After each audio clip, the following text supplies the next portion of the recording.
চীনের ঝেজিয়াং প্রদেশে অবস্থিত ইয়ং উ ওয়াটার হাইওয়ে সাধারণ রাস্তার ধারণাকেই বদলে দেয়। প্রায় ৩ মাইল দীর্ঘ এই কংক্রিটের রাস্তা একটি বিশাল জলাধারের ঠিক ওপর দিয়ে তৈরি। এটি এমনভাবে বানানো হয়েছে যে রাস্তার পৃষ্ঠ পানির মাত্র কয়েক সেন্টিমিটার ওপরে থাকে। বর্ষার সময় জলস্তর বেড়ে গেলে পানি উঠে আসে, আর তখন মনে হয় যেন গাড়িগুলো সরাসরি হ্রদের ওপর দিয়ে চলেছে।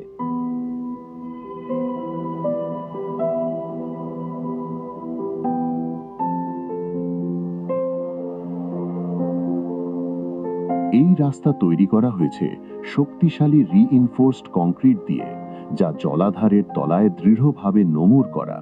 ফলে পানির চাপ বাড়লেও রাস্তা টিকে থাকে। একসময় পাহাড়ি এই এলাকায় যেতে মানুষকে দীর্ঘ সময় ভ্রমণ করতে হতো, কিন্তু এই পথ সেই কষ্ট অনেকটাই কমিয়ে দিয়েছে।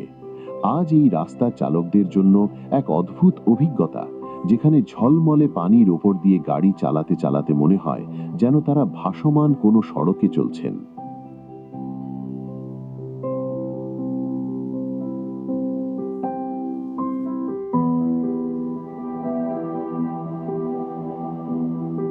নেদারল্যান্ডসের দক্ষিণ হল্যান্ড অঞ্চলে অবস্থিত কিউকেনহফ পৃথিবীর সবচেয়ে বিখ্যাত ফুলের বাগানগুলোর একটি।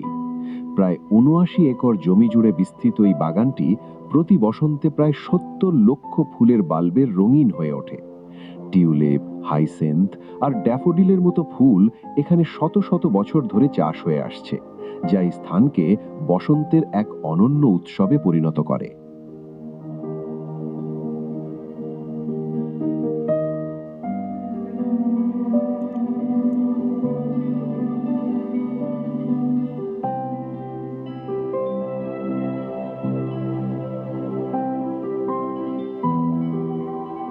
এই বাগানটি এমন মাটিতে তৈরি যেখানে হালকা বালির স্তর ফুলের বাল্বের জন্য আদর্শ পরিবেশ তৈরি করে।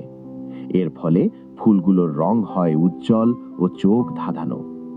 দর্শনার্থীরা লাল, বেগুনি ও হলুদ রঙের ঢেউয়ের মাঝ দিয়ে হাঁটেন, যেখানে পুকুর, পথ আর ঢালগুলো নিখুঁতভাবে সাজানো।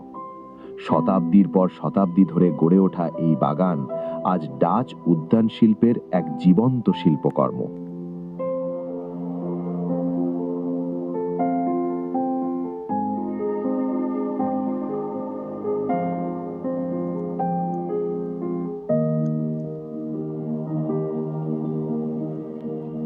চীনের সিচুয়ান প্রদেশের দুর্গম পাহাড় কেটে নির্মিত ইয়াশি এক্সপ্রেসওয়ে আধুনিক প্রকৌশলের এক অসাধারণ উদাহরণ। এই মহাসড়ক এমন এক ভূখণ্ড দিয়ে গেছে যেখানে পাহাড়ের ঢাল প্রায় ৬০ ডিগ্রি পর্যন্ত খাড়া, এবং নিচে গভীর উপত্যকা ১০০০ ফুটেরও বেশি নেমে গেছে। এই দুর্গম পথ অতিক্রম করতে একের পর এক টানেল ও সেতু নির্মাণ করা হয়েছে। পুরো রুট জুড়ে রয়েছে ২ ডজনেরও বেশি টানেল এবং ১৪টি বড় সেতু।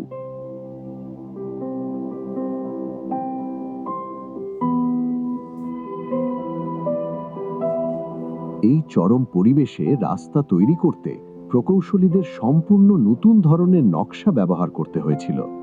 সবচেয়ে চমকপ্রদ অংশ হল ৭ স্তরের স্পাইরাল